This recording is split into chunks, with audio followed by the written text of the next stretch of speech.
Too many alerts and not enough action? It's time to get SaltStack. SaltStack is an intelligent IT automation platform that detects security issues in critical business systems and then actually fixes them. With SaltStack, security and IT teams work together to define custom security policies with certified checks for CIS, DISA-STIGs, and more. You can scan systems for millions of compliance checks in minutes. Remediate compliance and vulnerability issues with powerful automation, all in a single platform. Visit securityweekly.com/SaltStack to learn more.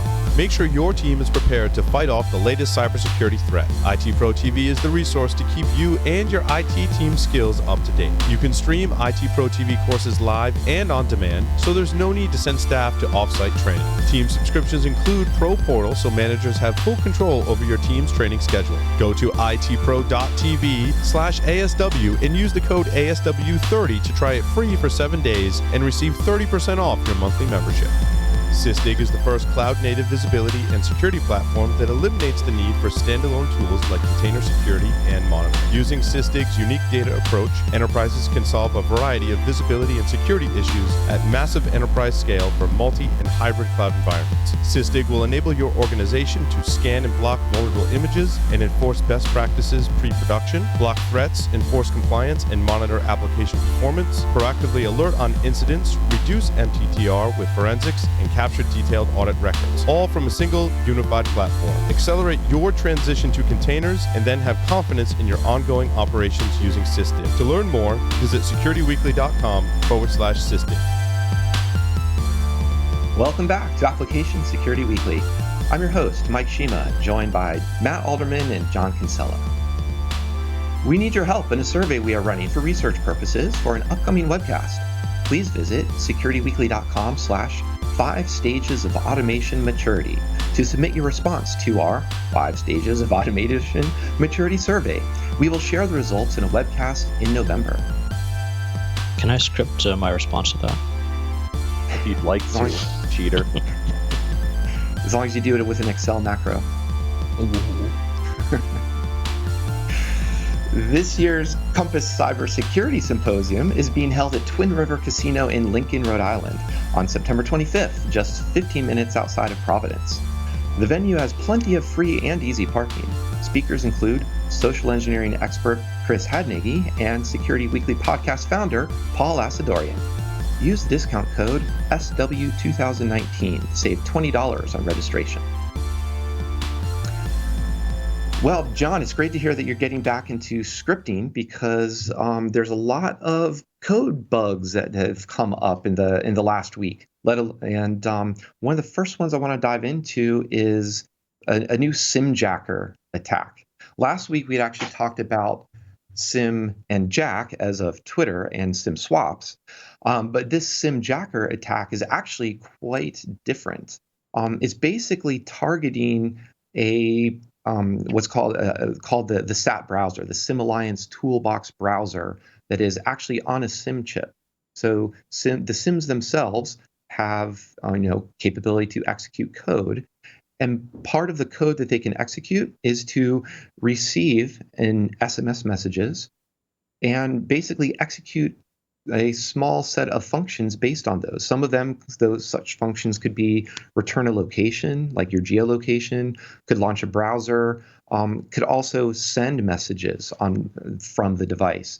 And the subtlety here is that these particular SMS control messages aren't actually noticeable to the end user. So you don't see them appear within your messaging app, within your handset, and they can do these, basically ask that SIM card to do things without your knowledge or even your control. And so what this group from Adaptive Mobile and their research, they've been tracking basically malicious actors using these capabilities against handsets.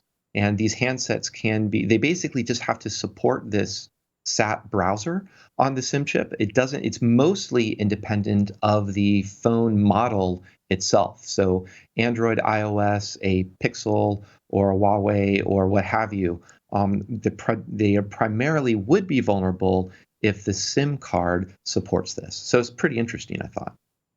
So I guess my question in this one is, I'm looking through reading, how do you block this potential attack? And it looks like if the SAP browser's there, there's really not much you can do right now because no one's put protections around that SAP browser. So then my question is, does everybody have the SAP browser on their SIM by default, and therefore everybody's potentially susceptible? Right. The one thing I haven't figured out yet is the SAP browser on the eSIMs, but I believe all the physical SIMs have it. In the write-up, supposedly it is on the eSIMs, so yes, to that answer.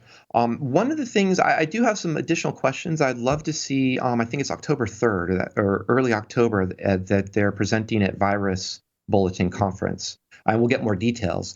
But they do say, for example, it's enabled, this SAP browser and the SAP protocol in at least 30 countries, and it says cumulative population of 1 billion people. But I don't really know if that actually just means they went to the CIA fact book and they added up how many people live in these countries versus number of handsets. So I am curious about the exposure there. And they do point to some work and some recommendations that they've made with the SIM Alliance. So it's not like everybody is potentially exposed.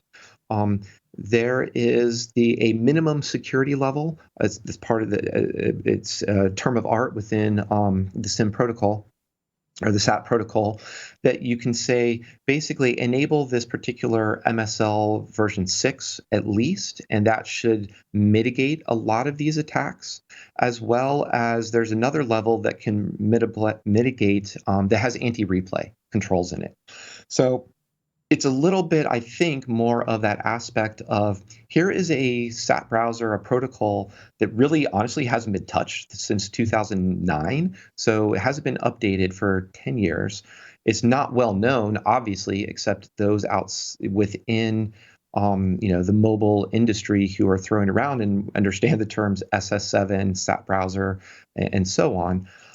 So it's an area that was actually rife for, as with any legacy tech, rife for poking around and discovery of capabilities. Because you could also argue these aren't necessarily even, they're vulnerability. These are more weaknesses in the protocol, and they're being misused and abused rather than a classic type of here is a buffer overflow or here is a heap overflow within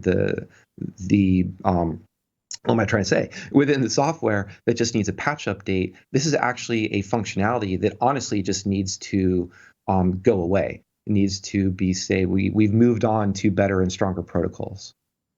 But it sounds like we're at the mercy of our provider to make sure that they've got the SAP browser at a certain level as part of their hardware implementations or whatever, such that we're protected. Yeah, so for very much like we were talking about, like last week, we were talking about like SIM swaps. And so we're at the mercy of the providers there from a process perspective that makes it more difficult for people to conduct social engineering against their customer support. In this case, we're at the technical mercy of the mobile providers to say, hopefully they are filtering out, illegitimate requests, SMS messages like this that are not coming from their own infrastructure or that aren't coming for very specific intended purposes. Right now I think there's a lot of fog around it and uncertainty about am I exposed or am I not exposed? It's probably time to start the timer for how long until AT&T has put a product on their website where they'll charge you $5.99 a month to be able to protect you against this. There we go. I'm just waiting for an update from T-Mobile and say, look, you need this update. And I guess we can't go. It also affects flip phones and even old school phones that aren't smart. So this is part of the SIM card. So we can't even pretend to go back to something obscure to avoid this. That's we go talk to your mobile provider and ask them what they're doing. And we'll find out in October at that conference just to see what some more details and updates are. So that was about phones. We've also been talking over the last several months about all kinds of different side channel attacks that come up. and have another example of a side channel attack, but I actually wanted to use this as a little bit different focus of the conversation and talk a little bit more about kind of threat modeling and talk about like risk in general. Because here's a case where I will also say this side channel attack was unfortunately named NetCAT. So they're very much stepping on the name of a very venerable network tool as well as hacking tool that has been around since, from my perspective, almost forever. I think the mid '90s is when it first came up, and was initially hit by antivirus tools as a hacking tool, and now NetCAT is a standard part of Linux operating systems, the Mac OS, and so on. But the NetCAT side channel we're talking about basically is a way of saying if two servers are taking advantage of the CPU capability to allow remote, like over the network, read-write access to their DRAM, you can use that capability as a side channel to do timing attacks against other processes that are reading, writing into memory. So basically, it's saying if you have a lot of privileged access, you can get some more privileged information based on that access. That's not to diminish the work and research that went into this, but it does say that when we're talking about Spectre and Meltdown and all these, this vulnerability was acknowledged by Intel, but this went into a bounty of roughly $2,000 as opposed to $100,000. So we have a new side channel, but the sky isn't falling. And NetCAT is still the best name for the hacking / OS tool rather than this side channel. That will be my stance on it. Yeah. If I remember right, when I was reading on this last week, I believe they had a few people quoted saying that it's more of a theoretical than someone could actually compromise off this. I know timing attacks, we usually say timing attacks are tough, but it sounded like this one was pretty hard to actually be able to pop. Did you see something different?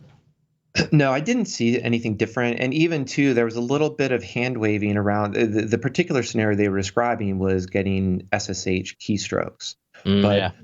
I think really what they were saying is you can time the keystrokes and then ideally or luckily, perhaps we'll use that word, you can build sort of a statistical map of the keyboard and figure out if the timing is close together, is possibly A, S, and D. But if it's far apart, maybe somebody was hitting the Q followed by a P. So it's not like there were actually older vulnerabilities in SSH1 that were far more egregious types of leaks of information. But in this case, I think it does fall into the theoretical, and a exploit hasn't been demonstrated that's been effective. But again, that's not to say that the truism is that attacks always get easier, but it's also the case here is where let's make sure that we don't treat all side channels the same, and that we do understand our threat models. And if this attack is already predicated on having read-write remote direct memory access to another server, obviously our scenario is not like a standard web application or a standard database. We're talking about more like a high-end clustered computing system that could be working on some, very interesting and sensitive modeling information, doing high-end computing across, clustered computing is what I'm trying to say. But you typically don't just hook those up to the internet, have remote SSH, access. Those are in hardened, very sandbox environments. And I think kind of on that theme of threat modeling, that's sort of why I also want to talk about this other article about the top 5 CIS controls you should implement first. So we had a great conversation with Jay. We were talking, how do you deploy up to 286 controls if you're following the ASVS? This is the complete other end of the spectrum, where it's SANS again, and they're just reframing a lot of the work that they've been talking about in the past, just this article calling out 5 things to do. And, I think that these 5 things aren't very surprising, but they're not necessarily very technical. Things like security awareness and training program. Yeah, and things like that. Go ahead, Matt. Yeah, and I'm not even sure these are correct, in my opinion, because when we've looked at kind of the modern frameworks around security out there, you've got the cybersecurity framework and others. What's missing on this list, just glaring for me, is inventory of all your hardware and software assets. I mean, how can I do really good continuous vulnerability management if I don't even know what my inventory of hardware and software assets are to do vulnerability management against? That's a great point. I think that's one of the common themes of the podcast is that we always say it's easy to say gather your inventory, and we keep talking to different guests, talking about different ways of saying, well, how do you actually know where all your services are? How do you even know where all your applications are? And I have to admit, I didn't even think of that when I was reading through those top 5. That's sort of like the duh. Yeah, if you don't even know what you're protecting, then why should maybe it's a bit premature to be diving into these controls. Yeah, I need to do discovery before I do assessment. I think assessment is right on this list. I think controlling administrative privileges is right. I believe collecting your logs and monitoring them are right, and having an incident response program. I just think that whole inventory piece is what really gets us in trouble, is because we don't know what we don't know, and that's where we're going to get attacked. I think it goes both ways, in a way. So what I see as we go more cloudy is not just knowing what's out there, but having an up-to-date version of what's out there. I mean, it's pretty common. I mean, pick your example, either like servers come and go or containers come and go, or you've been using Amazon with a 50-person organization for 3 years. You haven't been really good about tagging who owns what EC2 instance.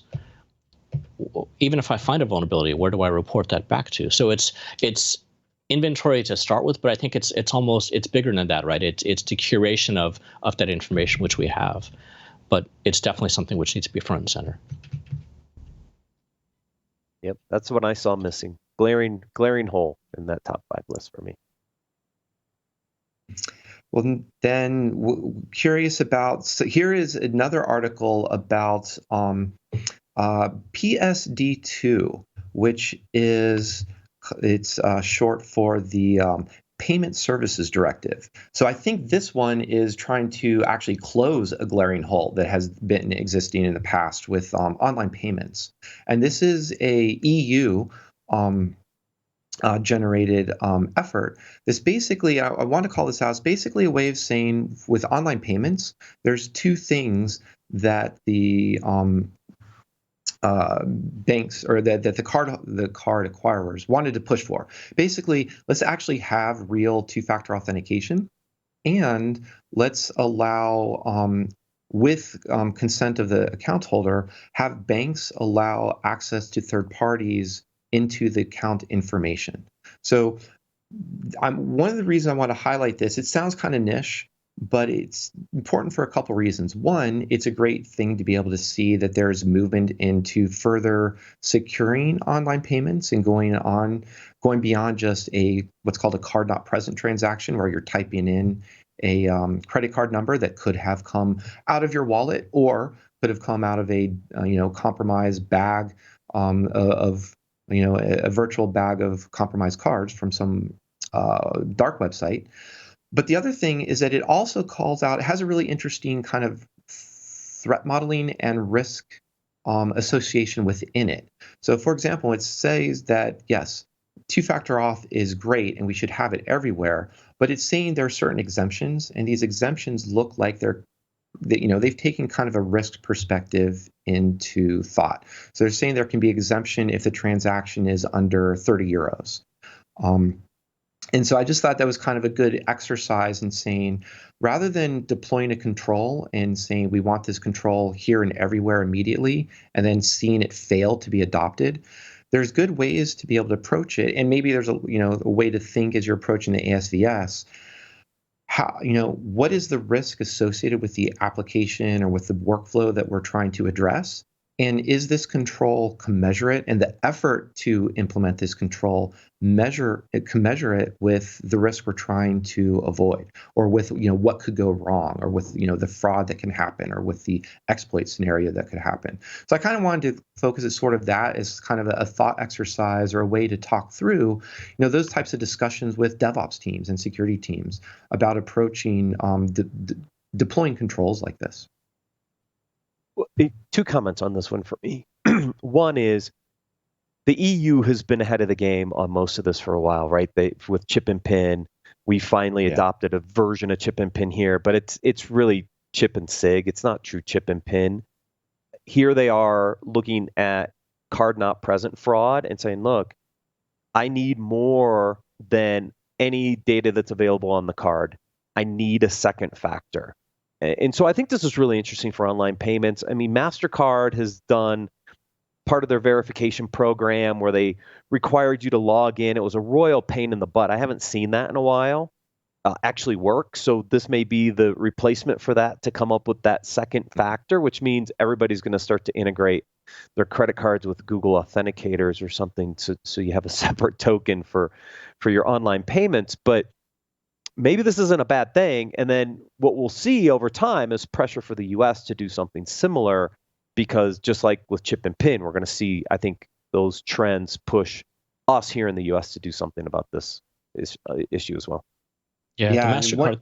I think the MasterCard thing is still around. I know I ran into Verified by Visa last week in Europe. It seems every time I go over there, I think I've got only one of my cards is on that. So the other cards will get bounced out if I try to use them on, I think it's a Swiss railway system, Swiss or German.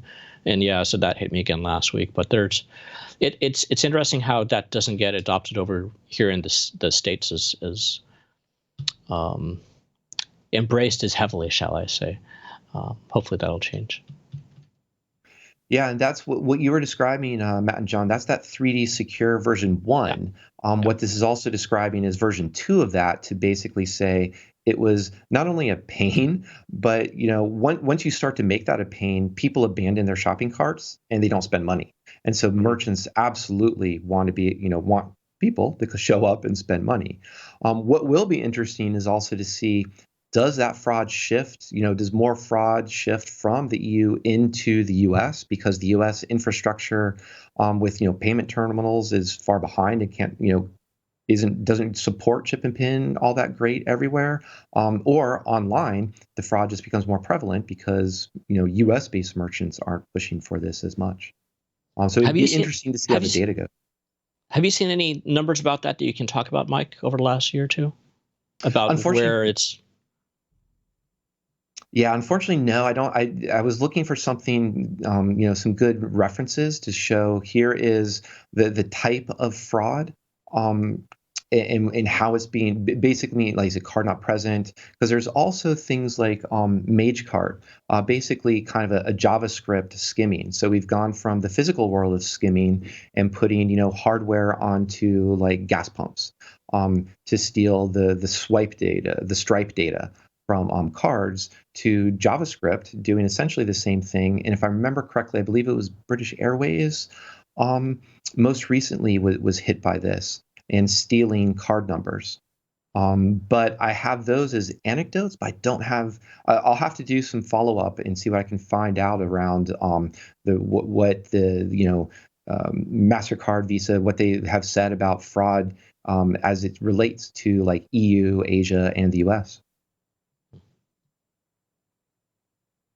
PCI's this week up in Vancouver. Who knows? Maybe they might have some updated numbers for us. That's true. Let's see what new things come out of PCI. And I think so. I wanted to. I threw one more article onto the show notes this time, and this again, I think it's a little bit. It's a little bit higher level. It's kind of just reinforcing a theme, but it's talking about why software development toolmakers should embrace integration. And it's basically saying why every tool out there that you buy should have Jira integration to make John happy. And that's basically all you need to know. Yeah, that's pretty much it. It's not making me happy. I'm hearing about this more and more and more from my customers, right? Like that the day of people wanting to come into 5 or 6 different UIs is becoming less and less, and we always talk about single pane of glass. But what I'm seeing is these medium to larger organizations are starting to build their own pane of glass. So if I can give them an API and let them go either grab the data, or in some cases, they'd love me to be able to sort of send them a push. Everyone has to start thinking like this. This is why integration is so important if we ever want this concept of DevSecOps to come to reality. Without this basic integration, we'll never get there, because there's no way developers are going to log into a security tool to get their stuff. And this is just another iteration of software developers, whether you're on the development side of the house or whether you're on the security side of the house. Make sure your data can be integrated into other tools, because it is going to happen. And if you don't do it, you potentially lock yourself out of some of these organizations. I mean, think about it from another point of view. You wouldn't have you're probably not going to have any of your employees log into your Oracle financial system to file a expense report, right? So there has to be some way of being able to integrate these systems together. I think a lot of other parts of enterprise have been used to it to a degree. You might have to bring in PwC for 5 years and have them do the integration.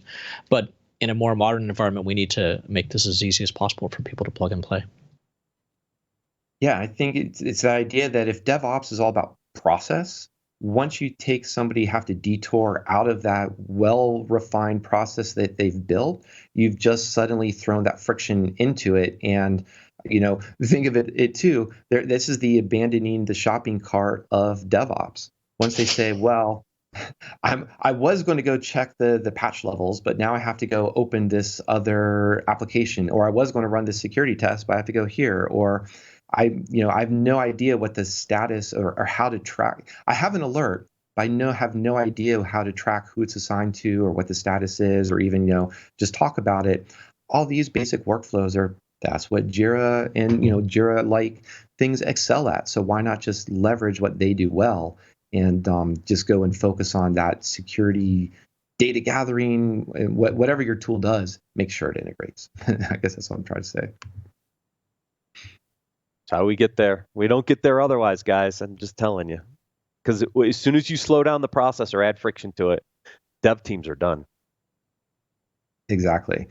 Anecdotally, we'll see, talk to dev teams that once you slow down the build process alone, devs are, ecstatic. And I think for good reason, because when you can decrease a build time, let's just say, from 30 minutes down to 20 minutes, that extra 10 minutes of wait time doesn't impact one developer, it impacts the whole engineering team. So there's all kinds of really important reasons to make that fast.